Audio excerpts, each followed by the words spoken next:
Bienvenidos a Laberintos Literarios, el podcast donde exploramos las historias detrás de los libros que hemos leído, guiándote por los pasajes de la literatura. Yo, Julián Mieva, al lado de José Juan Chino, no solo te contaremos nuestras impresiones sobre cada libro, sino que también te brindaremos contexto, datos curiosos y nuestro análisis para que disfrutes aún más cada lectura. Así que prepárate para perderte en este laberinto de letras, donde cada capítulo es una nueva aventura literaria.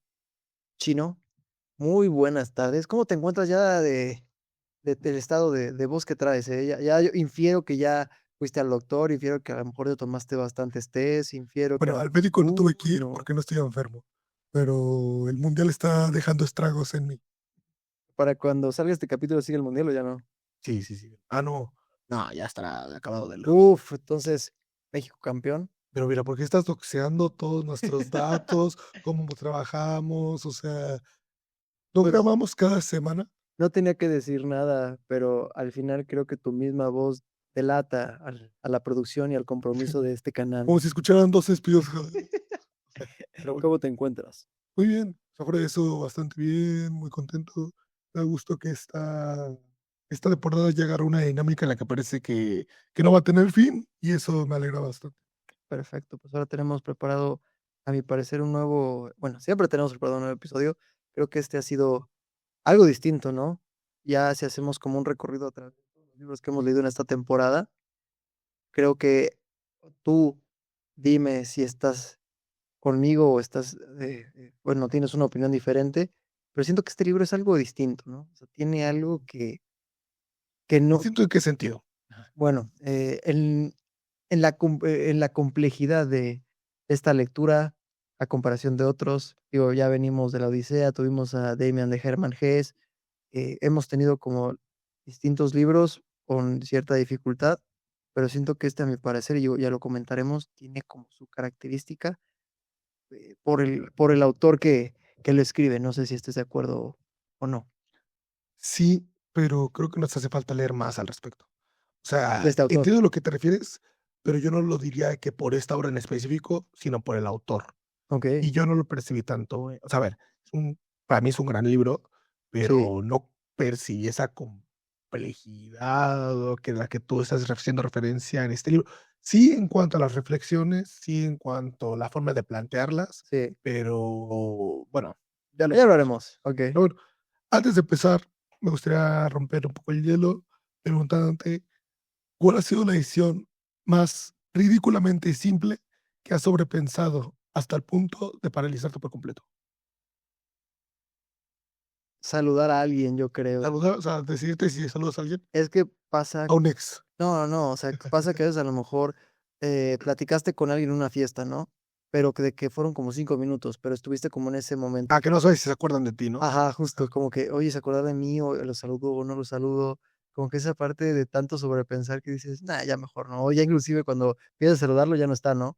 Entonces, ahorita ese es el que más se me viene a la mente, ¿tú?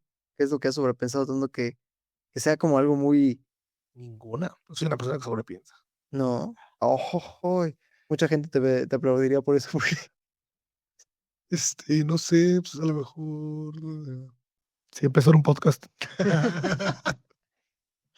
no lo hagan, Pues chicos, bueno, no lo hagan. eh, No, que bueno, continúen. muy bien.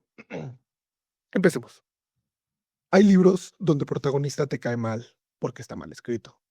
Sin embargo, hay libros donde el protagonista te cae mal de lo bien escrito que está. Apuntes del subsuelo, ese libro del que estaremos hablando el día de hoy, pertenece a esta segunda categoría. No son personajes ni reflexiones hechas para gustarnos, para adecuarse a nosotros, sino que a veces pueden ser crueles, rencorosas, contradictorias sobre todo.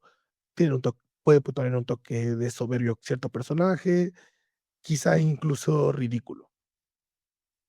Y aquí la pregunta que voy a tratar, o que vamos a tratar de responder este episodio es, ¿pensar demasiado nos vuelve más libres o solo nos da mejores razones para no vivir? Ahora sí puedo responder, ¿puedo omitir mi respuesta si no la vas a decir tú, o si tengo que? Creo que en varios episodios no he respondido, así que voy a No, responder. me preguntas: "Oye, Julio, ¿tú qué piensas?". Y yo ya te digo: ¿y tú?". No, pues es lo que vamos a contestar durante todo el episodio. Para mí, te vuelve más libre para tomar la decisión que quieras, ¿no? Entonces, me parece bien. Perfecto. Bueno, hoy vamos a hablar justo de esta novela que es breve, Apuntes al subsuelo, pero que es bastante densa. Ah, claro, las preguntas típicas, porque sí, sí es importante. Chino, ¿ya conocías previamente antes de esta lectura al autor alguna de sus obras o esta obra en específico? Sí, sí, ya había leído a Dostoyevsky.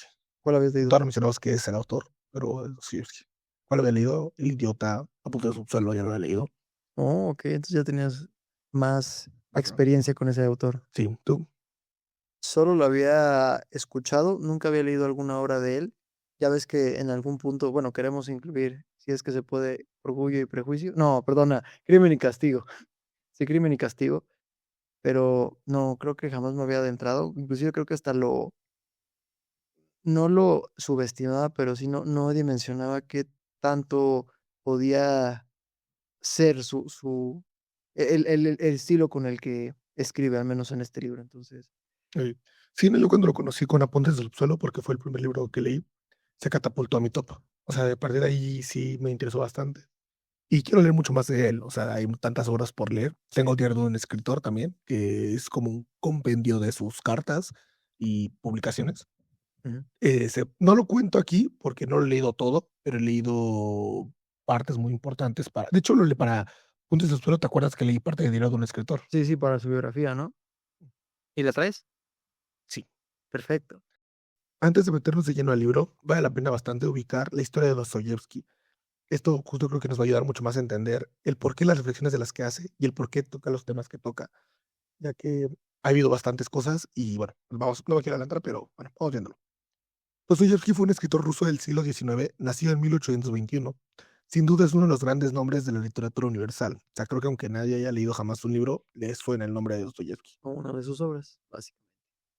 Pero decir eso se queda bastante corto. Su importancia no solo está en que haya escrito novelas muy famosas, sino que también ayudó a cambiar la forma en la que la literatura representa la conciencia. Sus personajes no solo actúan o reaccionan, muchas veces se contradicen, se justifican, se juzgan, se humillan, se arrepienten y vuelven a caer. Y a mí me gustaría personalmente hacer ese énfasis en el se justifican, porque muchos personajes tienden a encontrar razones del por qué hacen lo que hacen, ignorando todas las razones por las que no deberían hacerlo. También hay que entender que Dostoyevsky no llega a este libro desde una vida tranquila ni desde una carrera literaria lineal. Llega después de haber sido celebrado muy joven con uno de sus primeros libros. Después fue arrestado, condenado a muerte, salvado en el último instante, lo mandaron a Siberia y lo obligaron a convivir con presos comunes, con enfermedad, con deudas. También es un autor que tuvo que convivir constantemente con la culpa, la fe y el sufrimiento. Esto importa porque alguien que observa justo esta contradicción humana desde lejos, pues no podría entender justamente la profundidad como lo entiende Dostoyevsky. Parece escrito justamente por alguien que ya vivió cada una de las cosas que narra de una manera muy cercana, quizá no a través de experiencias propias, o a través de experiencias de personas cercanas a él o con las que convivió cercanamente. Dostoyevsky empezó con una gran promesa de literatura rusa. Su primera novela importante, Pobres Gentes, lo volvió conocido en los círculos literarios de San Petersburgo. Desde ahí ya parecía algo que después sería central en su obra, la atención a los pobres, a los marginados, a los avergonzados y a los socialmente marginales. Desde el inicio, Dostoyevsky no estaba interesado con héroes limpios o figuras idealizadas. Le interesaban los personajes humillados, débiles o ridículos. Personas que no tienen poder social, pero sí una vida interior enorme. Desde aquí creo que ya te suenan bastantes personajes de A Punto de Subsuelo. El hombre del subsuelo también es alguien socialmente menor, es alguien que está incómodo, que es inseguro, aislado, que incluso desde el inicio se contradice. Te presenta como alguien que nunca se enferma y después como alguien totalmente enfermo. La diferencia es que en Pobres Gentes tú y yo estamos más cerca de una sensibilidad social y de una mirada compasiva hacia la pobreza y la dignidad herida. Sin embargo, en Apuntes de un suelo, esa mirada ya está mucho más oscurecida. No basta decir que la sociedad humilla al individuo. Ahora Dostoyevsky quiere mostrar cómo el individuo humillado puede deformarse, volverse cruel, orgulloso y destructivo. Y aquí es donde viene una de las partes más importantes que quizá no sé si la conocías, que es su gran punto de quiebre. Este llega en 1849. Dostoyevsky participaba en reuniones del llamado Círculo Petrashevsky, un grupo de intelectuales que discutía literatura, filosofía occidental, socialismo utópico, entre muchas otras cosas y temas políticos. No estamos hablando necesariamente de un grupo armado ni de una organización revolucionaria moderna, simplemente un círculo intelectual donde se discutían ideas para Rusia y que para en la Rusia zarista de su momento se consideran bastante peligrosas. En ese momento gobernaba el zar Nicolás I, y después de las revoluciones de 1848, cualquier conversación sobre reformas, libertad o crítica política podía ser amenazada o se consideraba una amenaza directa al orden público. En ese momento, Dostoyevsky es arrestado. No es un detalle menor en su biografía. Justamente es el momento en el que deja de ser una promesa literaria joven y se vuelve alguien que es tratado públicamente como un enemigo del Estado. Pasó meses preso en la fortaleza de San Pedro y San Pablo, y finalmente fue condenado a muerte junto con otros miembros del círculo. Hasta aquí conoces un poco de toda esta historia de Dostoyevsky. No sé si tan detallado, pero La persona es que haber sido arrestado. sí, creo que sí lo mencionan en la biografía de la Mm, edición que tenemos. sí, Entonces sí, sí. bien. El episodio más brutal que sufrió es el simulacro de fusilamiento. A Dostoyevsky y otros condenados los llevaron a una plaza, les leyeron la sentencia, los prepararon para morir, colocaron a algunos frente al pelotón. Todo estaba dispuesto para que creyeran que iban a ser ejecutados, y en último instante llegó la conmutación de la pena. La ejecución no se llevó a cabo. En lugar de morir, Dostoyevsky fue enviado a trabajos forzados en Siberia. Y aquí se puede decir justo que es donde su literatura cambia. No es que antes Dostoyevsky fuera superficial exactamente y de la nada se volviera profundo. No, no vamos por ahí. Desde el inicio ya era bastante profundo, ya tenía una profundidad muy importante y una sensibilidad muy fuerte hacia la pobreza. Lo que cambia después del arresto y su falso fusilamiento y su trabajo en Siberia es la intensidad de sus preguntas. La humillación, la culpa y muchos otros de estas reflexiones dejan de ser observaciones desde afuera y se vuelven experiencias atravesadas del cuerpo. Y fíjate que aquí sí quiero hacer un paréntesis porque yo sí he escuchado mucho que varias personas entendidas de Dostoyevsky comentan eso, que hay un antes y un después de Siberia en su literatura. O sea, que no es que una sea mejor que otra exactamente, pero se percibe un cambio en cómo está escrito lo que está escrito.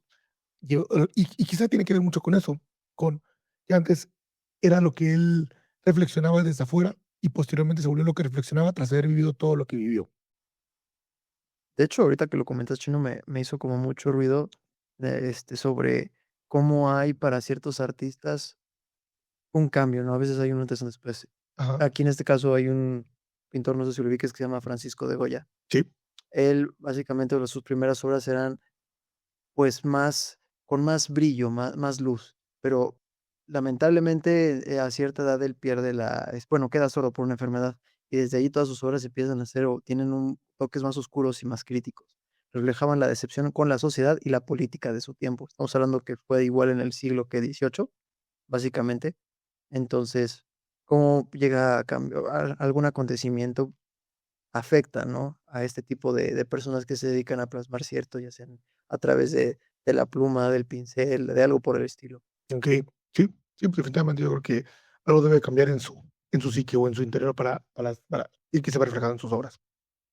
Pero bueno, continuando con Dostoyevsky, la pena de Dostoyevsky fue conmutada por trabajos forzados en Siberia. Pasó 4 años en una prisión de Omsk y después tuvo que cumplir un servicio militar obligatorio. Esa experiencia alimentó directamente Memorias de la Casa Muerta, que es otra de sus obras, pero también transformó su manera de mirar al ser humano.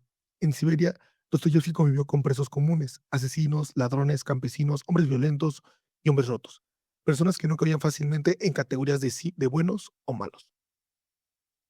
Siberia, bueno, y esta experiencia le rompe la idea cómoda sobre la humanidad. Ahí no encuentra el mal, entre comillas, como una categoría pura, ni el pueblo, entre comillas, como una idea romántica. Encuentra personas contradictorias, criminales capaces de ternura, víctimas capaces de crueldad, hombres degradados que aún conservan dignidad, culpables que no siempre sienten culpa, hombres brutales que también tienen momentos de humanidad. Y esa experiencia parece alimentar justo las obsesiones de Dostoyevsky. El ser humano no puede explicarse en una sola etiqueta moral. Y yo creo, bueno, aquí es una cosa que lo vemos mucho en el subsuelo también. O sea, a pesar de ser una obra corta, posiblemente si lo seguimos leyendo lo vamos a ver y se ve en El Idiota y se va a ver en Los Hermanos Karamazov y en Crimen y Castigo posiblemente Sí. y en Noches Blancas. Porque yo creo que la razón por la que a mí me conecté y siento tanto con Dostoyevsky desde el inicio es justamente eso. Si van a la hemeroteca de nuestro podcast, verán que yo siempre soy muy de la idea y muy partidario. Yo me sumo mucho a los barcos de los autores que van con sus ideas al final, a lo último, a las últimas. Sí, Y es lo que me gusta de Dostoyevsky, que Dostoyevsky no se calla las cosas, o sea, y ni quiere quedar bien. se adentra de lleno. Se adentra de lleno, y esa Ujú. autorreflexión, esa autoconciencia que hace a través de sus personajes de decir: "Bueno, yo hice esto, pero quizá no lo hice porque soy bueno, lo hice porque quería reconocimiento". O decir: "Bueno, híjole, pues a lo mejor no es que el mundo sea cruel, sino a lo mejor es que yo mismo me perjudico a mí mismo porque quiero quiero tener una excusa para no ser feliz". Sí. Este tipo de cosas a mí me gustan bastante, porque creo que me parece mucho más honesto y mucho más digno hacer eso que seguir con los ojos tapados. Y me gusta mucho Dostoyevsky, que va a las últimas consecuencias con sus reflexiones y no se censura a sí mismo. Y creo que también le agrega muchísimo más valor por la época, ¿no? Totalmente. Es de esas obras que envejecen con el bueno, y creo que ya lo he mencionado en varios libros, digo, perdón, en varios episodios, que al final este tipo de libros hace que puedan seguir siendo vigentes, no importa cuánta haya de diferencia. ¿Cuándo dices que lo hizo? ¿1700, 1840? ¿Él cuándo vivió? No, el libro, ¿cuándo lo publicó? Dame un O sea, segundo. fue siglo XVIII, por lo que te entendí, o siglo XIX, 19. 1840. No, ese es cuando nació. 1864. O sea, estás hablando que casi 200 años, y aún así sigue vigente este libro. O sea, creo que son este tipo de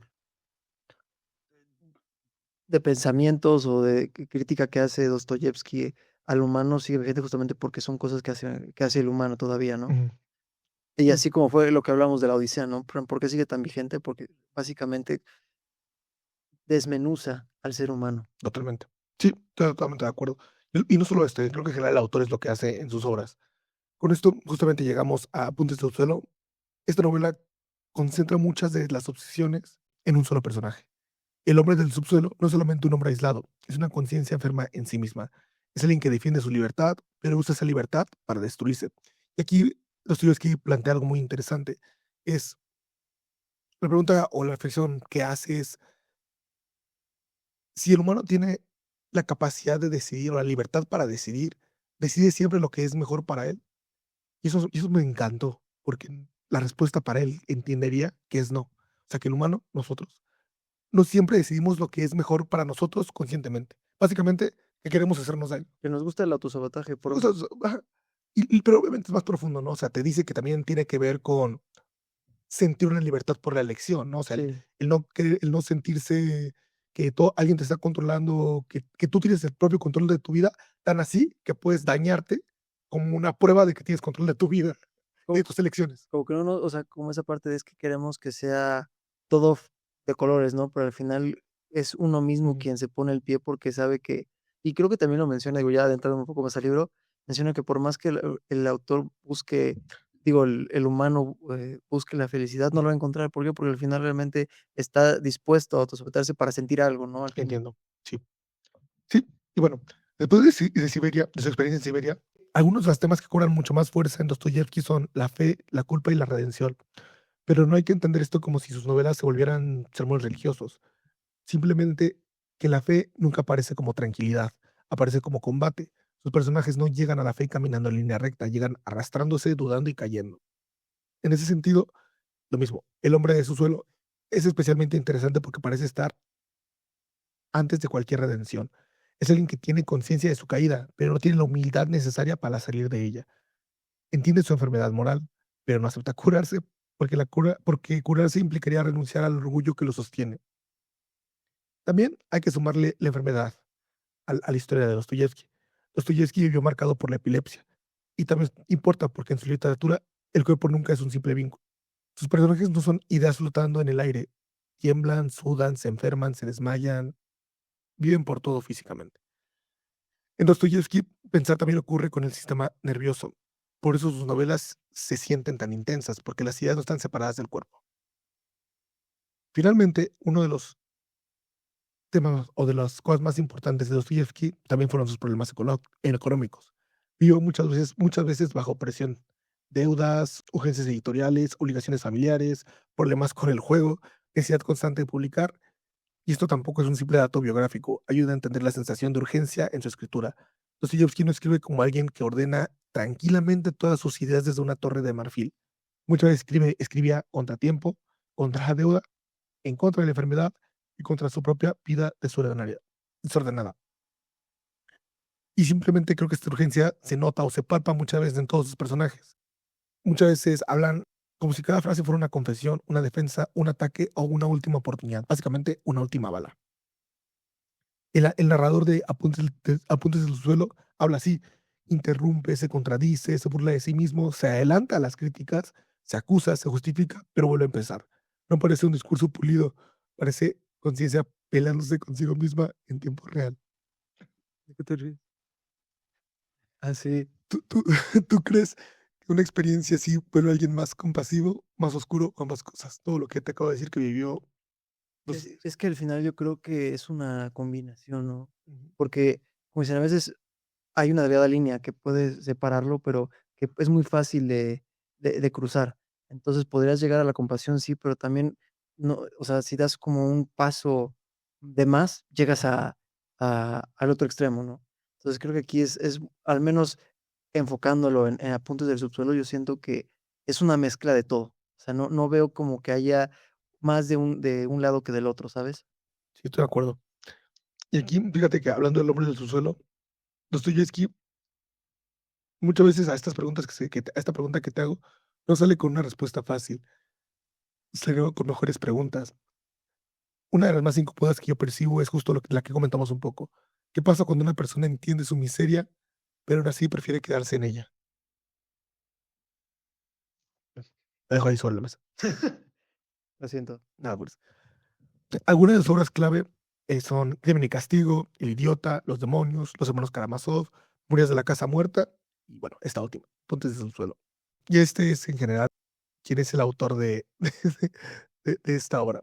¿Te sorprendió algo de su biografía hasta ahora o más o menos tenías todo ahí ya chequeado? Lo más seguro es que lo haya leído, pues, se me fue. Creo que al menos la edición que tenemos sí abarca muy bien su biografía, pero de muy forma muy breve, ¿no?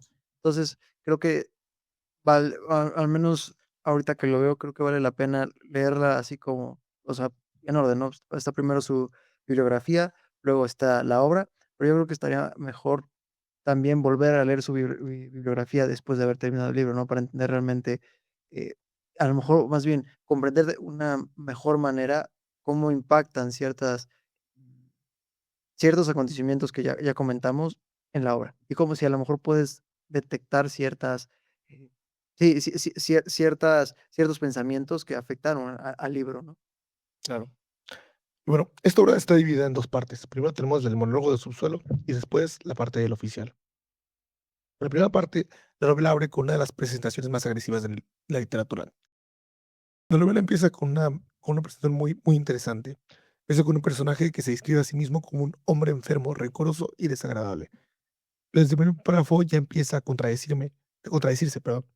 No sabemos si está enfermo, si quiere estar enfermo, si exagera, si se desprecia o si está actuando solo para provocarnos.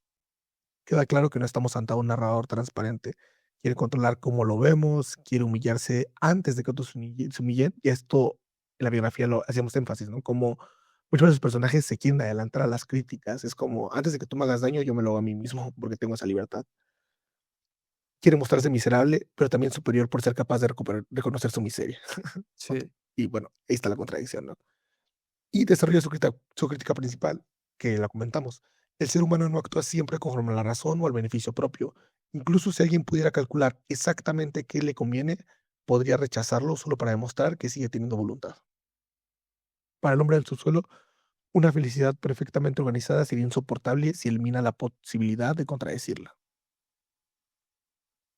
Y aquí básicamente el hombre está diciendo, no está diciendo quiero ser libre para vivir mejor, es quiero ser libre incluso para arruinarme. En la segunda parte se nos presenta la parte del oficial. Este mismo hombre recuerda su juventud. Uno de los primeros episodios gira alrededor de una cosa tan absurda, gira alrededor de un oficial que lo trata como si fuera insignificante. El oficial ni siquiera necesita insultarlo directamente, lo hiere porque simplemente lo ignora. No sé si recuerdas que es este momento en el que se lo encuentra en la calle y le tiene que abrir paso porque es un oficial y él se siente profundamente humillado de tener que abrir el paso a alguien más. Sí. Y pasa meses haciendo esta catarsis, esta planación para decir, la siguiente vez no me voy a mover, no me importa porque tengo dignidad. y no se mueve, y chocan ligeramente, y cree que ya, con eso lo hizo, pero el hombre lo sigue ignorando Muy porque miserable como dicen, tanto trabajo más bien tanta inversión de tiempo que le dedicaste a esa cosa para tremendo mini acto que para él fue todo, pero para un oficial fue nada. O sea, exacto. La escena es ridícula, pero psicológicamente bastante reveladora. sí, Para él, ese choque representa igualdad, existencia y reconocimiento. Y si justamente no quiere vencer al oficial, simplemente quiere que el oficial sepa que existe. Y llega a una tercera parte, que es la cena con sus amigos, ¿te acuerdas? Bueno, bueno, con ni sus amigos, básicamente. exacto, con sus allegados, con sus conocidos. La cena con Sverkov. En esta, el protagonista desprecia a estos hombres. Hay unos hombres que están reunidos y que están planeando una cena para felicitar a uno de sus compañeros, ya que se va a mudar por obtener un mejor puesto. Y nuestra protagonista escucha esta conversación del no lejos, ¿no? De reojo. Pero este mismo protagonista siente cierto desprecio hasta estos personajes. Sin embargo, al mismo tiempo desea desesperadamente ser aceptado por ellos. Pertenecer, básicamente. Pertenecer, exacto. Se autoinvita, se endeuda para ir, llega tarde, llega fuera de tono, intenta ponerse encima moralmente, pero todo le sale mal. Nadie lo toma en serio, se vuelve insoportable, su deseo de imponerse se convierte en un espectáculo de humillación. Aquí el libro muestra una contradicción total del protagonista. Despreciar un grupo cuya aprobación necesitas. El hombre de su suelo quiere ser superior a los demás, pero no soporta que los demás no lo reconozcan como superior. También tenemos posteriormente a Lisa. Tras este episodio, ¿qué pasa? Sigue a sus compañeros a un burdel y conoce a Lisa. Pero ojo, sigue a sus compañeros de incógnito, porque ellos ya lo habían corrido, Ya era el apestado, era ya como, era el ya vete, o apestado. sea, ¿por qué sigues aquí? Y aún así los sigue hasta un burdel y conoce a Lisa. Es una joven vulnerable que está atrapada en una vida dura. El protagonista habla con ella de forma intensa y le describe el futuro que podría esperarle si sigue ahí. La degradación, la soledad y la pérdida de dignidad en el burdel. Pero el discurso es bastante ambiguo. Por un lado parece tener cierta compasión, pero a la vez parece disfrutar de estar en una posición de superioridad moral. O sea, a pesar de que sí la está como tratando de, o bueno, parecería que la está tratando de ayudar, lo hace simplemente para reafirmarse como moralmente superior, según sus valores. Isa se conmueve porque escucha en él algo que parece verdad y algo que parece cuidado. Y finalmente él le da su dirección para que pueda visitarlo. Pero, ¿qué pasa? Cuando Lisa en efecto va a verlo, el hombre del subsuelo se desmorona totalmente. Ella lo encuentra en su realidad. Recordemos que para la cena con Shvekov y sus allegados, él se había endeudado, Ya no tiene ni una sola moneda. no tiene una sola moneda. Se endeudó para comprar un saco, unos zapatos, un sombrero, pero cuando Lisa va a visitarlo, lo encuentra en su realidad. Es alguien pobre, solo, avergonzado, viviendo con su criado Apolón, a quien también desprecia y necesita. Un retraído, a mi Sí, parecer. ajá, y la presencia lo desnuda. Sin embargo, a pesar de que Lisa no ha emitido ningún discurso, de nuevo, nuestro protagonista busca adelantarse a las críticas. Como ya no puede sostener la máscara del hombre profundo que le iluminó en un burdel, ahora él trata de adelantarse a esa humillación. Él cree que ahora ella lo ve como es realmente, alguien que no tiene dónde caerse muerto, básicamente. Eso le resulta insoportable. Entonces, ¿qué pasa? Él la humilla a ella, le dice que todo lo que dijo fue para ejercer poder sobre ella. Le ofrece dinero, convierte un posible gesto de amor o compasión en una zona de crueldad. Pasamos de la compasión por quiero un futuro mejor para ti, de no tienes futuro cuando Lisa lo visita. Pero Lisa, en vez de odiarlo, parece comprenderlo, lo abraza. Y ese abrazo es devastador, porque le ofrece algo que él no sabe recibir. El hombre del subsuelo puede soportar el desprecio, pero no puede soportar la compasión. Y yo eso lo he visto muchas veces. O sea, yo también he sido un hombre del subsuelo, es a lo que me refiero. Creo que Todos hemos sido sería uno. eso, sí sería raro que no llegues a sentir como cierta identidad, más bien, sí, sería raro que no llegues a sentirte identificado, aunque sea un poco con el hombre Claro. homosexual. Sí. Y finalmente Lisa se va. Él se queda solo, atrapado en su vergüenza, pero el libro no cierra con ninguna transformación, no hay redención, no hay regreso del viaje del héroe. Simplemente cierra con una conciencia que ha visto su propia miseria, pero que no ha logrado salir de ella. ¿Qué te parece este pequeño hiper mega resumen de un libro que de por sí ya es corto? Mira, realmente, ya que lo terminas, ya que básicamente empiezas a analizar y entender qué fue lo que leíste es muy fácil. Pero ya en el interior, al menos personalmente puedo decir que la primera parte me costó bastante, porque como todo está revuelto, o sea, al final, no sé tú cómo lo imaginas, pero yo me imaginaba literal a una persona debajo de un sótano, por así decirlo, todo oscuro, tipo un Gollum. Como tipo Leyenda de las sombras, ¿cómo se llama el mito de las sombras? Las sombras de Platón. No me acuerdo. Los que están encadenados y ven todas las sombras proyectadas. No, no, no tan así, o sea, puede ser que a lo mejor sea una casa normal, ¿no? Pero abajo está oscuro, lleno de piedras, todo Okey. feo. Entonces, el güey está como que muy, retraído, como que Y haciendo apuntes, ¿no? sí, o sea, así todo solito. O sea, yo inclusive a las primeras yo como que no tenía forma esta persona hasta que ya es la segunda parte. Pero sí, al principio te puedo decir que me costó trabajo, y creo que te lo dije, que me estaba subestimando demasiado justo por ser el autor y por ser la obra, ¿no? Creo que al final, y ahí corrígeme o báncame, pero creo que Dostoyevski no se caracteriza por ser un autor fácil. Realmente No, no. cada obra que tiene, como dices, tiene una esencia y ayuda, o sea, como que, por ejemplo, ves a ciertos influencers o, bueno, booktubers que hablan de ese tipo de ese tipo de autor o sus obras, y realmente se expresa de una forma muy distinta, ¿no? A lo mejor a un libro promedio. Y bueno, entonces, yo sí te puedo decir que inclusive conforme iba leyendo entre comillas, el resumen de qué trataba la biografía de Dostoyevski y las primeras páginas, no estaba entendiendo nada. Es que también estoy de acuerdo, pero depende mucho que interpretes por Ujú, fácil. A ver, la lectura por sí sola es complicada, no, lo que es profundo o denso son todas las reflexiones, justo. ¿no? Y todo quizá el tú mismo cuestionarte ciertas cosas, yo también me hice a veces daño simplemente por querer tener la razón, Sí. a veces no soporté la humillación y solo empeoré las cosas, a veces quise pertenecer a un grupo al cual despreciaba, incluso ellos me despreciaban, ¿por qué quería pertenecer a ese grupo? Entonces, esas son las preguntas como difíciles que va planteando Dostoyevski, va dejando como miguitas de pan y que hace quizá un poco, le aporta una profundidad mucho más, gra bueno, una mayor profundidad a toda la lectura, y eso es lo que a mí personalmente me encanta. O sea, igual, por ejemplo, en El Idiota, que te digo que también lo leí, es algo similar. Ujú. Tenemos este personaje que todos creen que es idiota simplemente porque es muy bueno. Entonces, digo, pasan más cosas, ¿no? Sí, Pero sí. lo que quiero llegar es, me gusta porque hace estas pequeñas reflexiones sin realmente profundizar en ellas. O sea, no hace un ejercicio exactamente de reflexión per se, Ujú. es más un personaje reflexionando ante ciertas situaciones, pero que llegan a conectar con la audiencia, siento yo. Ah, como Before the Coffee Gets Old, digo, Gets Cold, ¿eh? Mira, si tú me dices, si me estás diciendo que fue similar a la reflexión de Before Coffee Gets Cold, No, no, qué que con grosero. Dostoyevsky, mira, apago el micrófono y me voy a mi casa, ¿eh? No, no, no, no, nada que ver. Solo quería quería hacer ese La hincapié. historia te juzgará. Los lecto lo la los oyentes me juzgarán, no, pero sí, como dices, creo que entender muy bien ese tipo de reflexiones, ¿no? Quieras o no, son son reflexiones, entre comillas, genéricas, que va No, no, no, no, no estoy de acuerdo. ¿no? Reflexiones genéricas, Sí, no, no estoy de acuerdo, ¿por qué? porque son muy específicas.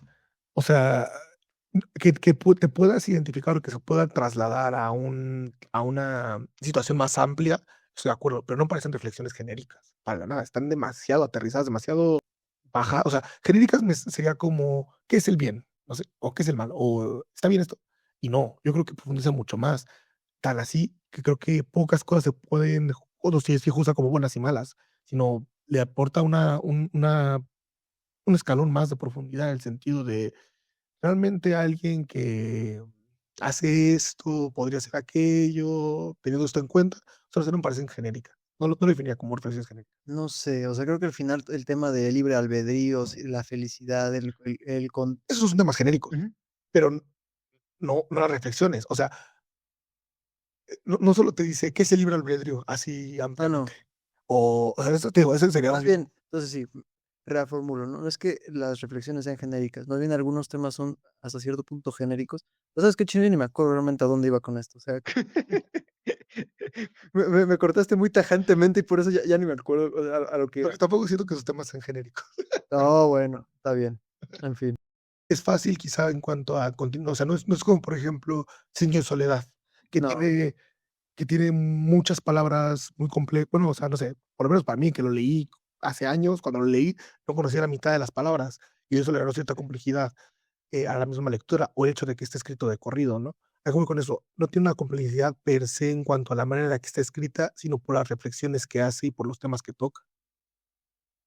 Te voy a Entonces, te voy a decir que sí, chino, porque me disasocié bien cabrón, sí, ¿sí? Sí, no, no, no, no está bien, está bien. te preocupes. Pero sí, simplemente te das cuenta que eso es como recurrente en todas las obras de Dostoyevski. Bueno, al menos en las 2 que he leído. Estoy ansioso de leer muchas más. Le tengo muchas ganas a los demás libros. Próximamente, otro libro de Dostoyevski en no sé qué temporada de Laberintos Literarios, pero esperemos que sea pronto. Bueno, es que aquí nos plantean N cantidad de preguntas a las que nos Sí, podemos ir desarrollando. Por ejemplo, la idea del ser humano racional. El narrador se burla de la idea de que si las personas entendieran sus verdaderos intereses, actuarían correctamente. Para él, esa es una visión ingenua. O sea, no porque sepas qué es lo que necesitas, vas a ir a buscarlo. El ser humano no siempre elige lo que le conviene, a veces elige lo contrario para demostrar la independencia. Hay deseos absurdos, hay placer en contradecir, hay orgullo en autosabotearse y una necesidad en decir, esto lo elegí yo, aunque sea malo para mí, pero yo pude hacer esa decisión. ¿Te convenció la crítica a la razón o te pareció una justificación elegante para su propio desastre? repítela.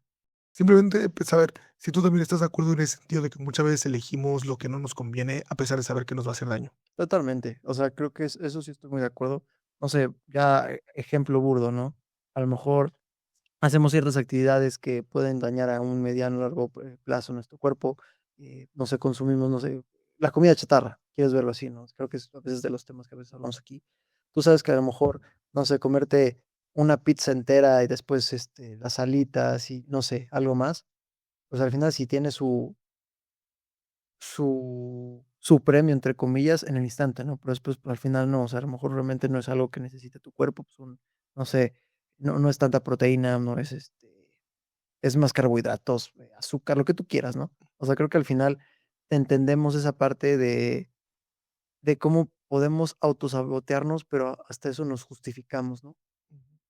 No sé tú qué Totalmente. opinas. No, estoy de acuerdo. O sea, que muchas veces tomamos las decisiones incorrectas simplemente por sentir este placer de haberla tomado. O sea, tan solo creo que es el típico ejemplo adolescente.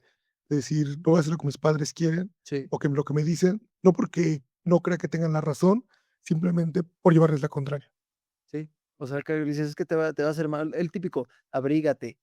No, pues no quiero. ¿Por qué? Pues porque no tengo frío. Claro. ¿Qué pasa? Al día siguiente, pues, o una de dos, no te pasa nada realmente, ya estás enfermo, ¿no? O sea, pues realmente nos gusta sentir que tenemos esa decisión, ese poder, ¿no? De poder, de decidir. Y hablando de poder y libertad, ¿tú dirías que este hombre del subsuelo que se nos presenta al inicio y sobre todo el que bueno, el que aparece durante toda la obra, es realmente libre o está esclavizado por su necesidad de demostrar su libertad? 100% está esclavizado, porque al final, y ahorita me dices tu opinión chino, como que se siente superior porque entiende lo que los demás no. El tema es que al final, y lo vemos, o sea, la primera parte es casi la teoría, ¿no? Porque solo estamos explorando los pensamientos de ellos, vemos como esa superioridad, como si fuera un señor, no sé, una persona muy elevada. Pero ya después cuando lo empezamos a ver en los ejemplos del policía con sus conocidos o la persona, es lo opuesto. O sabes que al final, por más que se sienta superior, pues en una cosa es la teoría y otra cosa ya es la práctica, ¿no? Entonces, creo que al final ahí no sé si al final sirva de mucho estar consciente o tener ese tipo de conocimientos si al final no lo aplicas. No sé tú qué opinas. Sí, totalmente, creo que es un esclavo de querer demostrar algo. Pero yo creo que, aunque esto lo vemos, aunque aquí es un ejemplo de A más B igual a C, muchas veces o sea, ocurre esto mismo a un nivel mucho más complejo, que muchas veces somos esclavos de querer demostrar algo, o sea, de querer demostrar una libertad que no tenemos, de querer demostrar, no sé, una estabilidad económica que a lo mejor en ese momento no tenemos, de querer demostrar básicamente. Yo- Entonces, es como que tú quieres gritar: "Soy libre", o soy esto, soy aquello, y lo sobrehaces, ¿no? Y eres esclavo de esa sobredemostración. Yo creo que ahí entra el ego, ¿no? No sé tú qué opinas. Sí, Esa totalmente. esa y también otra vez planteándolo en el mundo real, la gente que es muy habladora, ¿no? Dice: "No, es que voy a hacer esto y eso, esto y no sé qué", pero, pues, al final Nosotros hablamos bastante. no, o sea, pero al final hay una serie de acciones, ¿no? Ya. Quieras o no. Entonces, aquí creo que es el mejor ejemplo del subsuelo de que sí podrá ser o podrá sentirse el hombre más sabio, más poderoso, más que cualquiera, pero Cuando cuando lo trata de mostrar no le sale. Y también creo que está el tema de le importa. O sea, una cosa es que, bueno, pues me da igual si no lo ven, yo soy superior. En este caso me importa que vean que soy superior, pero aquí no demuestro ser Sí, superior, ya sé que sí, sí te cacho. Porque creo que lo que él más bien diría es como, no me debería importar, pero me importa. pero me importa. Es Sí, como, o sea, es como la frase que hace, no debería importarme lo que piensen, pero me importa, pero no lo voy a aceptar. sí. O sea, Entonces, todo es interno y es como una lucha, ¿no? ajá, Entre, o sea, es como de, no, es que voy a hacer esto, no voy a hacer aquello. De repente lo logras solo por el estilo, nadie te pela. Y entonces es como de, pero ¿por qué no lo checaron? ¿Por qué no? claro, O sea, entiendo. Muy bien. Y la siguiente pregunta que te quería hacer es, en la escena en la que está con los compañeros, tú que van a la cena, ¿tú crees que él realmente odia a esos compañeros o se odia a sí mismo por necesitar su aprobación? se odia a sí mismo. Porque al final, y podemos ver, güey, ahorita también, me das tu opinión. Ellos, Ellos están en su bola. ellos están en su bola, realmente creo que también lo que le duele es que yo siento que son ambas. Los odia y es también una parte que menciona del libro. Al final dice, es que ellos no se dan cuenta de lo que pueden hacer, no se dan cuenta de esto, pero yo sí me doy cuenta, pero ellos no se dan cuenta y por eso los odio, porque están felices. Y yo que me doy cuenta, yo que sé de qué se trata esto, no puedo ser feliz, porque ellos sí y ellos no, ¿sabes? Sí, ahí fíjate que hay un recurso social muy interesante que yo creo que lo vemos en muchos lados. O sea, es como, yo sé que tú no sabes y me da coraje que no sepas. O sea, yo no digo que es así, pero creo que hay sí, mucho resentido con la vida en ese Sí, sentido de o más bien es, me da coraje que yo lo sepa hacer y seas más feliz que yo, ujú, ¿sabes? Porque al final es, o sea, critica cómo vive el ser humano, critica sus decisiones, critica la forma de vivir, pero él no hace nada, y eso es lo que le enoja, porque está tan consciente de ello que no puede actuar, no puede cambiar, y eso creo que es también una de las cosas que puede pegarle a uno mismo, que es, estoy consciente de que puedo cambiar y puedo ser mucho mejor o mucho peor dependiendo, y aún así no hago nada. Mientras que esta persona hace esto y esto y esto, está viviendo en como, no sé, no sé, piloto automático y es más feliz que yo. ¿Por qué? ¿Sabes? sí, totalmente. Y bueno, como un último punto, al menos de mi lado, quizás el problema central no es que el narrador tenga cierto resentimiento. Creo que todos podemos estar resentidos en algún momento de la vida. Sí. El problema es que ha construido una identidad alrededor de este sentimiento. Le da una explicación de quién es, le permite sentirse especial, porque como tú ya comentaste ahorita, se siente a ciertos puntos superior, siente una superioridad moral, cree que los demás están mal y él es el que está bien. Le permite convertir su fracaso en una superioridad moral, básicamente. En decir, yo soy superior porque a pesar de no tener lo que tú tienes, estoy en un punto más elevado moralmente, ¿no? Ujú, O sea, hablamos de lo que tú no tienes económicamente, no físicamente. ujú. Le evita exponerse a ciertos vínculos reales y le da una razón para no actuar. Si dejara de resentir, tendría que empezar realmente a vivir su vida. Sí. Entonces, ¿tú crees que el hombre del subsuelo quiere salir de su miseria o necesita conservarla porque ya sabe quién sería sin ella? O sea, si necesita conservarla porque sabe, Básicamente, que necesita conservarla porque si no, no sería nadie. yo creo que la segunda, me voy por la segunda, porque al final ya cuando estás O sea, consciente, no quiere salir de su miseria. no. Y bueno, Quiere autocompadecerse. sonará desde mi privilegio, ¿no? O sea, mi opinión, pero creo que al final el cambio, creo que una persona cuando sabe que puede llegar a cambiar y no lo hace, es una persona incongruente consigo misma. O sea, creo que muchas personas cuando realmente no se dan cuenta de algo, no tienen oportunidad o no saben que tienen opción de hacerlo, ¿no? Y en este caso, él ya vive con su miseria, pues, realmente siento, como dices, construyó una personalidad o su vida gira en torno al resentimiento, a la impotencia, al enojo, a la superioridad, entre comillas, que sin ella básicamente no sabría qué hacer él. Por ejemplo, tú lo dijiste, él está tan enojado que quiere destrozar a esta Lisa, ¿no? Pero después lo saca de onda cuando lo abraza. Y es como de, espera, esto yo no esperaba que sucediera. O sea, ¿qué es esto? O sea, yo creo que es como el chico que a lo mejor le hizo falta de abrazo en la niñez o algo por el estilo, no lo sé. Pero mm, sí, me voy con la segunda opción, tú, Chino. ¿Qué Sí, lo opinas? mismo. O sea, ya construye una identidad alrededor de esta autocompasión y este resentimiento y tiene miedo a salir de ello. O sea, posiblemente podría ser una mejor versión de él si saliera, Sí, pero él tiene miedo a no ser nadie, a perderlo lo único que tiene. Y lo entiendo, o sea, te das cuentas, él dice, todo lo que tengo está basado en este único naipe, pero no sabe que si a lo mejor tirar esa torre podría construir una mucho más sólida y con mejores valores. Lo que decimos, inclusive, por más que él critique a las personas de que no saben cómo están viviendo, él tampoco hasta cierto punto, ¿no? Sí. O sea, dice: "Es que yo estoy viendo de esta forma". Bueno, no, yo creo que sí lo sabe. Sí. Sí, yo creo que sabe que es un miserable. O sea, él mismo lo plantea. No, no, no, pero sí digo que sí soy miserable, pero no se plantea cambiar hasta cierto punto. Es decir, creo que esa siente que esa miseria le da cierta superioridad moral. Entonces, eso es a lo que voy, o sea, sí entiendo a lo que te refieres, y sí banco parte de lo que dices.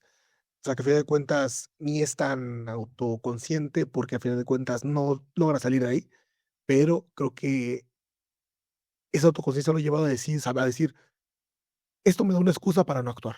Sí. Pero bueno, finalmente solo me gustaría preguntarte, ¿cuál fue la parte que más te enganchó? Digamos, la primera parte de las reflexiones, la del oficial, la de la cena o la de Lisa. Si tuviera que poner en orden, la de Lisa la dejo en último lugar. La primera sería con sus compañeros y la segunda con el oficial. O sea, de mayor a menor sería los compañeros, el oficial y Lisa. ¿De tu ¿Y lado? las reflexiones? Perdón, es que las reflexiones lo siento como muy aparte, hasta Yo creo, cierto digo, o sea, de todo el libro, desde 4, esas 4 yo creo que entonces pongo en primer lugar las reflexiones. Creo que al final, la sí, primera parte. la primera parte, si tú no lees eso, creo que sí puedes, más bien, si tú lees al hombre del subsuelo en la práctica, se te va a hacer una un relato X, ¿me explico? No, no estoy de acuerdo. Yo siento, o sea, se hace porque, a ver, dame tu opinión. Yo, como los pongo, serían reflexiones. Ay, que me Es que sin la se refle complica, porque la verdad es que las 3 me gustaron bastante. es que sin las reflexiones, si tú no entiendes, o sea, al final yo siento que las reflexiones te ayudan a entender, en Eso sí, que ajá, te a ayuda, eso que voy. te ayuda. Si no tienes las reflexiones, siento que la historia, pues, puede parecer un poquito cómica, o sea, pues, una persona que tiene Ahí mala ya no suerte. estoy de acuerdo. O Yo sea, sí. yo siento que suma bastante las reflexiones, pero creo que la historia bueno, la segunda parte por sí sola es bastante buena. De hecho, y hasta te diría que, has podría intentar invertirlo y yo creo que funcionaría igual de bien o incluso hasta mejor, porque quién sabe, no soy Pero esto a México. puras necesitas las reflexiones para entender. Sí, no Yo estoy de acuerdo, sí. no estoy de acuerdo. Para nada estoy de acuerdo y creo que es, o sea, creo que suma, pero creo que es muy, a cierto punto, como evidente lo que está pasando con esa persona. Y de hecho, sí interesante hacer el experimento, pero bueno, de mi lado Ujú, yo me quedo con reflexiones, ujú. quizá con Lisa te diría que es la parte de la segunda parte que más me gustó. Ya empezamos con lo sentimental. Vaya. Tremendo cucarachón se puso sentimental. Luego con la cena con los amigos y Y luego el oficial, policía. pero todo, o sea, todo me encantó. Sí. Creo que al final ya hablando sin tener que desmenuzar el libro, podría decirte que sí me costó trabajo, digo, creo, y lo viviste como, güey, que te dije: "Güey, no estoy entendiendo nada", o sea, me estoy autosugestionando mucho. Siento que, o sea, de que leía y releía y no entendía, pues, y eso me pasó en el primer capítulo, claro, o sea, y creo que es esa parte de no sé si mencionar, o más bien, no sé si creer que me dio miedo leer a Dostoyevski después de que todo lo que gira en torno a él y toda la importancia que llega a tener y la comprensión que a algunos booktubers o a algunas personas les ha dado, pero sí en algún, o sea, sí lo sentí pesado hasta cierto punto la primera parte. Ya la segunda, conforme, como dices, ya que estás tranquilo, ya que empiezas a leer todo, ya empiezas a ver todo aplicado, ¿no? Ya la segunda es la práctica de cómo ves al subsuelo. Es algo distinto, francamente, como dices, para la época en la que está escrita y la vigencia que tiene y la importancia, si le sumas, es un libro que o son preguntas que deberían hacerse el el humano, bueno, nosotros debemos hacernos al día de hoy, ¿no? Pero también aprender del, ¿cómo decirlo? El hombre del subsuelo es el ejemplo de lo que no deberíamos hacer hasta cierto punto, que es, está bien estar consciente de ciertas cosas, pero no te sirve de nada si todo se queda en pensamiento hasta cierto punto. Que claro, o sea, va a depender aquí a qué cada uno se refiera, pero al menos en esa parte de la libertad, al menos en esa parte em, de cómo vivir tu vida, sí es importante que al final no sea uno del subsuelo. Y también lo mencionamos, creo que hasta cierto punto, no sé qué tanto porcentaje dependerá el lector o la persona, hemos sido el hombre del subsuelo, en el que sobrepensamos tanto que al final puede que lo que sobrepensamos no es nada, ¿sabes? Que a lo mejor a veces, digo, es sobrepensar, quieras o no, ¿no? O sea, de que le damos tanta vuelta a cierto tema, a cierta situación, que a lo mejor ya después de que lo ves, no significa nada, ¿sabes? Entonces creo que con eso al menos me gustaría dejarlo hasta ahí. No sé tú qué opinas, Chino. Algo más que quieras, a lo mejor ya a nivel personal ya lo hicimos de forma muy objetiva, tratando de hablar la estructura de cómo está conforme el hombre del subsuelo. No, nada más, la verdad, o sea, una vez más decir que para mí me pareció un gran libro, que me parece genial esta reflexión, que me gusta mucho la manera en la que Dostoyevsky nos habla tan abiertamente. Pues, si le Sí, cuentas, creo que también hay un cierto peligro en hablar de estas cosas tan abiertamente, puedes caer como en la crítica, sí, pero me gusta que Dostoyevsky tuvo los pantalones para aceptarlo, para decirse a sí mismo, yo también soy un hombre del subsuelo, yo también hago esto, yo he visto esto, y sobre todo creo que esa experiencia en Siberia es lo que marcó, ¿no? O sea, ya lo leemos en la biografía de decir cómo vio contradicciones por todos lados, ¿no? Hombres brutales que podían ser compasivos, un hombre bueno que podía explotar de la nada, que podía volverse, tener un momento de catarsis y hacer lo impensable. Entonces, me gusta ver cómo Dostoyevsky lo expresa en esta historia. Y pues nada, simplemente con muchas ganas de leer al autor. perfecto. Entonces ya podemos ir cerrando esta parte, Chino. ¿Cuántas estrellas bueno, tú ya lo leíste 2 veces. Dos veces. ¿Cuánto le diste en la primera y cuánto en la segunda? Creo que en ambas le di 5 de 5 diamantes. Diamante, así de. Sí, o sea, voy a tratar de no ahorita no encuentro la la historia. Creo que no le he hecho reseña reciente, simplemente se le hice en aquel momento. Puedes poner ahí como de el sonidito así como de bu o algo por el estilo. Ya ves que Este, tenemos, bueno, es que la gente que no sepa, nuestra consola tiene efectos de sonido, entonces a ver si tienes a lo mejor un de tengo aplausos, bru. ya. Ah, sí, di que no la tienes, entonces aplaudimos. No la tengo. No sé qué está haciendo. Aplausos. No, hombre, lo más importante del canal, donde vemos en las estadísticas donde toda la gente A abandona ver, el cuenta un podcast. chiste. Me acuerdo de uno, dame dos, a ver. Mm, dice, estaban dos personas en un restaurante y de repente se queja uno con el mesero y dice, señor, este arroz está hablando. Y le dice, pues deje de hablarle entonces. Sí fueron aplausos, ya lo voy a escuchar en Sí, la... fueron aplausos, grandes aplausos. Este, en fin, sí, te di 5 de 5 diamante. La reflexión se la atiendan en Instagram porque todavía no la hago. Uy, qué mal. ¿Tú cuánto le diste? 5 estrellas. No sé si diamante, creo que al final son de estos libros que te hacen reflexionar en ciertos ámbitos, bueno, ciertos temas que uno no siempre está pensando en ello. No es como que digas, hoy tengo ganas de ponerme a analizar o a entender sobre que el comportamiento del ser humano, su libre albedrío y su deseo también por autosabotearse hasta cierto punto, no. Pero, pues es una, sí, sí, le pondré diamante, pero no recuerdo en ese momento, ya tiene rato que lo leímos. No sé si le puse diamante, pero al menos 5 estrellas sí tiene. Es un gran libro, sí me deja un buen sabor para leer otros.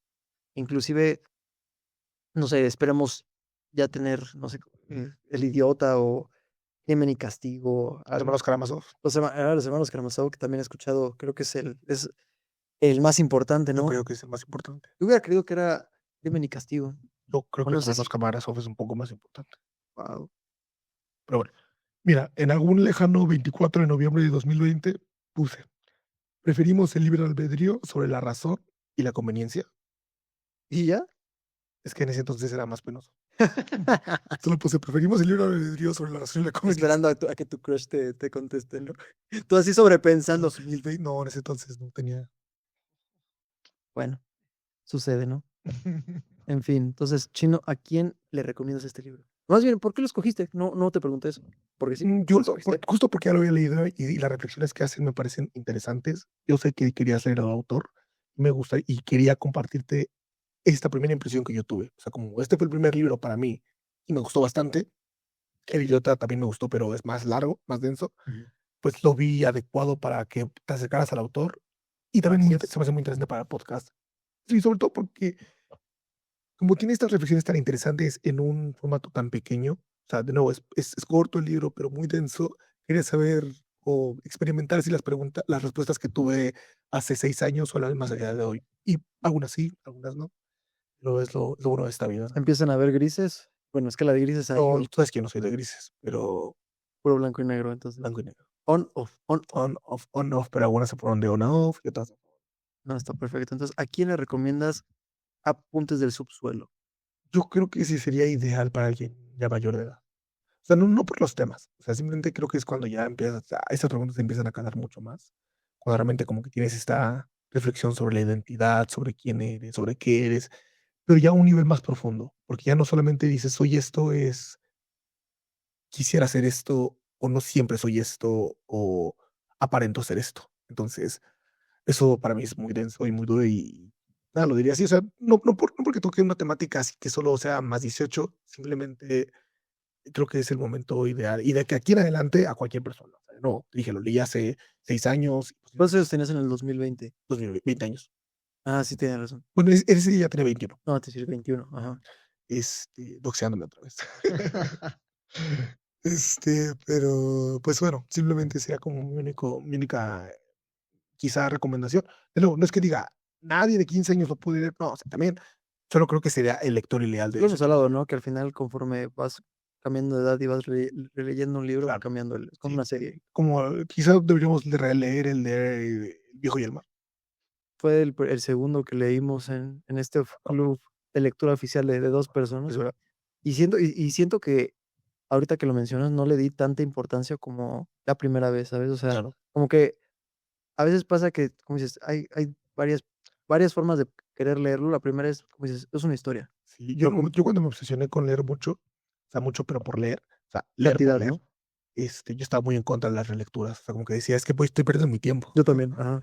Y ahorita que lo estoy haciendo, la verdad me está gustando mucho. O sea, es una experiencia muy interesante. Hay libros que he leído 3 veces, que para mí es mucho. Ujú. Entonces, y posiblemente conforme pasen los años, espero llegar a 4 o 5, incluso en algunas. Entonces, sí, va a estar muy bueno, muy interesante hacerlo. Perfecto. Tú, ¿a quién se lo recomiendas? Mm, alguien que a lo mejor quiera adentrarse a la literatura rusa, sí, porque hay varios, ¿no? O sea, está Dostoyevski, está ¿Tolstoy? Tolstoy, ¿sí así Tolstoy? ¿Tolstoy? Tolstoy, hay otros, no recuerdo los nombres, pero sí son varios. Entonces, si alguien quiere la ¿Chekhov? Chekhov, si alguien quiere, ¿Bulgakov? El maestro y Margarita. ahí tenemos varios, entonces creo Pushkin. bueno, Ya lo estoy buscando. ya los demás no los ubico, pero, sí, creo que alguien que quiera adentrarse a la Fíjate que el maestro y Margarita podría ser un buen libro para traer. ¿ese de quién es? Igual de Bulgakov. ¿cuál es el de Guerra y Paz? También es de Tolstoy, es Tolstoy. de Tolstoy, ¿no? También he escuchado que Siempre estaba largo. los buenos al parecer están largos, ni modo. En fin, sí, o sea, creo que alguien que quiera adentrarse a la literatura rusa, no sé si alguien de 18, creo que sería, mm, creo que alguien que ya haya tenido igual cierta experiencia con este tipo de temas. Por ejemplo, no sé, esta temporada tuvimos Hermann Hesse, de Damian, y ahorita este. Uy, buena combinación, qué Es una buena buena combinación. combinación, sin ¿Y sabes por qué también es buena? Porque plantea preguntas similares con un enfoque diferente. O sea, creo que Germán Hesse habla más del quién eres y de nuevo Tolstoy del quién oculta ser. Tolstoy, perdón, Dostoyevski. Dostoyevski. ¿Me explico? O sea, como que siento que Dostoyevski se mete al miasma. ¿Sabes lo que es el miasma? No, Como a la okey, sociedad okey, que okey. existe en ti, pero para que la reconozcas, no porque esté mal, sino para que sepas que está ahí. Como que trata de, a ver si te entendí, trata de normalizar que hay sociedad. Sí, sí, no justificarlo, Sí, porque no es no, lo mismo. normalizar que hay sociedad Que sepas que está ahí, que seas consciente que está ahí sí. y que si tú quieres, hagas algo al respecto. La decisión está en ti. Puedes hacer nada y Es como la diferencia entre el nihilismo y la teoría del absurdo, ¿no? Como dices, ujú. realmente hay 2 tipos. Uno cuando encuentra la Bueno, también hay nihilismo positivo y negativo. Pesimista y optimista, perdón. sí, justo. Entonces, como dices que entonces, ya tomando en cuenta, yo te diría, recomendaría a alguien que quiera aprender ese tipo de cosas, pero no sé si sea el primero, tendría que ya tener un poquito de contexto. Te diría, dentro de esos 2 que hemos leído, te diría, mejor lee primero Damian, que es realmente, como dices, el lado positivo, que también tiene un lenguaje un una forma de leer más amigable, Mm. y ya después te adentras en el otro. Inclusive, por ejemplo, no sé si, no sé por qué me aparecían en ese momento, cómo, o si te han aparecido a ti, a veces cómo es el camino, entre comillas, perfecto para leer ciertas novelas de cierto autor, ¿no? Ujú. Por ejemplo, yo veía que, Que empezamos con Noches Blancas, ¿no? Creo. ajá, esa pero sé que la de Noches Bla más bien, El apunte de subsuelo nunca son los primeros 3 sino está como en un nivel, no quiero decir Sí, intermedio, pero está entre principiante e intermedio, pero estás yo tirando. creo que puedo entender por qué. O sea, a fin Ujú. de cuentas, es lo que te comentaba, tiene ciertas reflexiones que a lo mejor son mucho más ricas en Sí. cuando ya leíste algo previo. Sí, y más que nada con este autor, lo que ya mencionamos, realmente sí tiene cierto nivel de complejidad. Entonces, sí, recomendaría, si alguien quiere leer Dostoyevski, al menos por la experiencia que yo tuve, que yo me siento un lector promedio, o sea, yo no soy de esas, no me considero un lector que dice: "Ah, claro, o sea, he leído de ese tipo de libros cada mes", no, o sea, creo que sí venía muy en blanco con lo que esperaba de ese libro, hasta cierto punto, entonces, diría que al menos recomendaría otro tipo de libros previos de Dostoyevski antes que entrar a Noches Blancas. Ya. Pero entonces, Chino, ¿cuál era la pregunta que tendríamos que responder? Porque me acordé que en la Odisea no la contestamos, solo la dejamos así. La pregunta simplemente era, ¿pensar demasiado nos vuelve más libres o nos da mejores razones para no vivir? Yo sí la respondía. Es la segunda, ¿no? Bueno, es cierto, la primera dijiste. Ay, sí, como siempre, Julio Tibio, yo siento que es de las dos. O sea, lo siento, pero sí, sí. Ujú. No tengo ese efecto, pero tengo esto. Es un claxon. Pones unos grillos, Uy. Sí, no, creo que es de las dos. Como dices, realmente depende mucho cómo lo encamines. O sea, el sobrepensar te puede llegar te puede llevar a la libertad, sí. El tema es que ya tenemos aquí al hombre del subsuelo que sobrepensó, pero no lo hizo, no se sentía esclavo de sus pensamientos. En fin, ¿algo más que quieres decir, Chino? Si no, podemos terminar el episodio. Exacto. Pues muchas gracias por haberme escuchado y nos vemos en 2 semanas. Cuídense y ahí tengo ahora una forma muy boba de despedirme, que es como de Solo habla, güey. Y yo todos los días, güey. solo vive Julio, básicamente. No sé si has visto esos TikToks en las que hay formas de escribir como dice Mickey, no, como dice Mickey Mouse, cada quien para su house. ¿No los has visto? Sí, hasta luego. Algo por el estilo. Entonces, yo ya dije, bueno, entonces, ahí nos vemos. Au revoir.